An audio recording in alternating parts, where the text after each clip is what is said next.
So I got the chance to talk to Isabel, and she's part of the current Lunatic team, which is a festival at Leuphana University.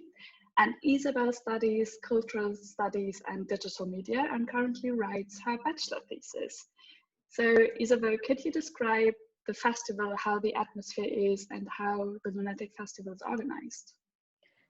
So the Lunatic Festival is a festival that usually takes place on the first weekend of June on the campus of Leuphana. And it's a project that's going on for over 15 years now. And it was started by students.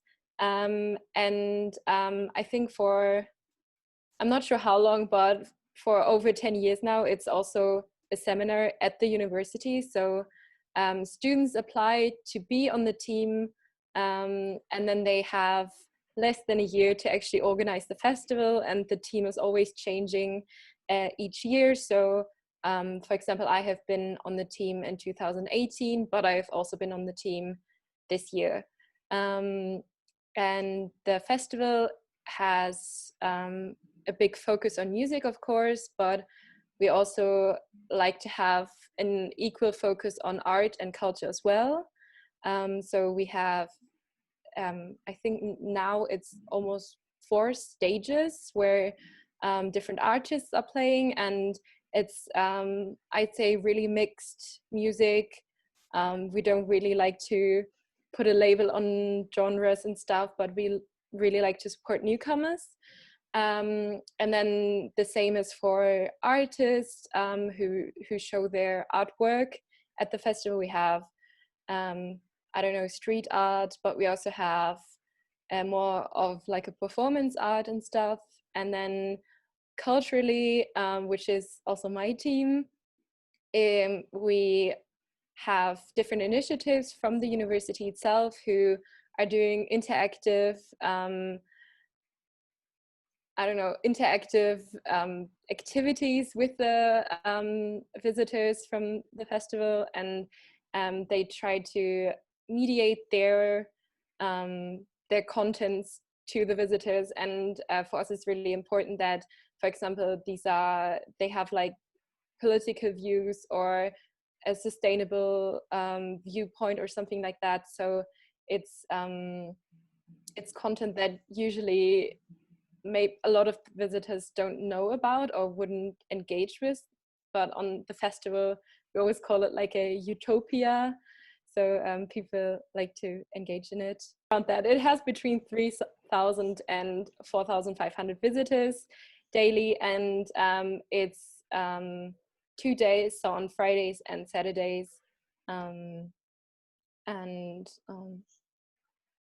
there any other things you're asked about? I guess it takes place on campus, right? So yes. It's like experiencing university from another viewpoint. Yes, it's really, really nice because it's on the big lawn in front of the cafeteria, and also on another smaller lawn besides the library.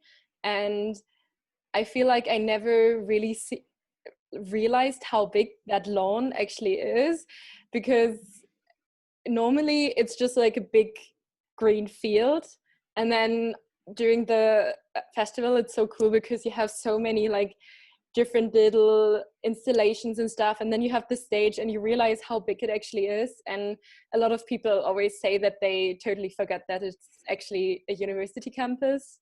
That's really cool. I totally agree on that. I always feel the same when I'm at the festival. It's like, is this still my university? Yeah. Yeah, I get that.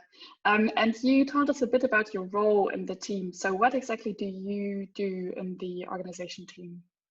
I'm in the cultural team, and we are having, we keep the contact with all the initiatives. So we publish an application in the beginning of the year for initiatives who want to be a part of the festival, and then we select those, and we also try to come up with a concept, how we arrange them on the festival ground and stuff like that. And besides all of the work with the initiatives, we also try to have a small cultural program. So we book artists who do workshops or something like that, which aren't really art or music. So stuff like a poetry slam,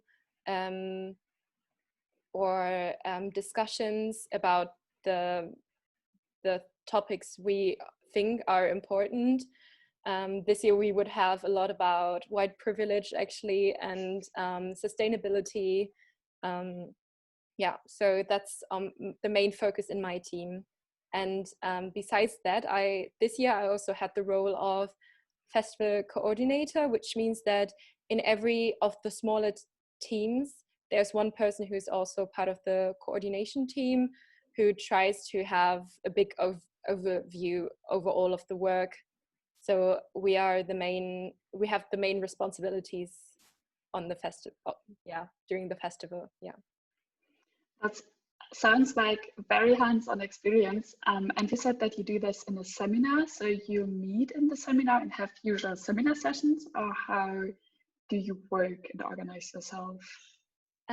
We are organized in a seminar, so we do have 2 professors who kind of try to organize us, because it can get really messy, and it's nice to have someone who acts as a moderator in big discussions. And we meet on a weekly basis in the big team. We are 25 students, and we always meet for 4 hours every Wednesday.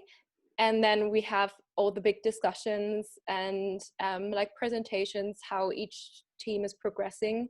But then there's also all of the smaller teams who at least meet once a week privately. And then we also have something that we call competence teams, which are other teams which are important for more general topics. For example, we have an awareness team that tries to work on an awareness concept. So it's smart to have people from music, but also from art and from the production and culture in this team to work on more of an bigger approach on this topic. Yeah. Wow. That also sounds a bit complex, and it's definitely different than a normal seminar where you only do normal group work, you could say. And how do you experience the collaboration in a team? Because you said you work in different teams, and then there's a coordination team and a competence team. And in your smaller team, how do you feel are the connections between the humans, kind of?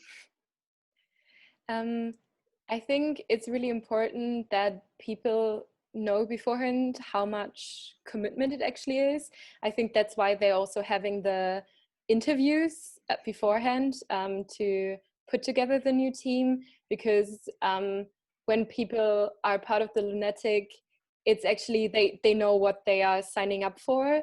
And that's I feel like that's a really nice feeling when working in the team, because you feel like everyone puts it as like a really high priority. So it's a really nice atmosphere. And we also work in consensus. So we try to be really open about our working process inside the smaller team. So if, for example, if we make a decision in our small team, we always ask the whole team, the big team, what they are thinking about, if anyone feels uncomfortable with that decision or something like that. And yeah, it's really nice because it feels like everybody gets heard. On the other side, of course, it can get really complicated when you need to make a decision and you have to ask for everyone's approval. But in the end, we are actually always really proud of the festival because we feel it's such a collaborative work. Nice, that sounds amazing. And how is your situation now? Because you said that the festival cannot take place this year. Are there other things that you plan? yes, we are planning other things, not only because it's a seminar and people want to have kind of a result of the seminar, but it was also when we had to make the decision to cancel the Lunatic, everyone in the team was of course super sad, but we also said we want to keep working on this project, even though we don't really have a festival in the end.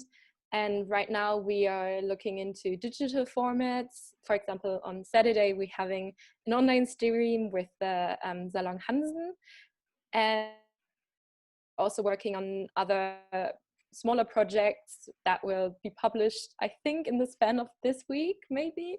So just stuff how to kind of convey the contents and our ideas and our message in another way. Yeah. So the people that are interested in the Lunatic can follow you on Instagram and Facebook and get updated about the stream, which will take place tomorrow, speaking from Friday. Yes. Thanks a lot for your insights on the Lunatic Festival, and we'll head back to the studio. Bye.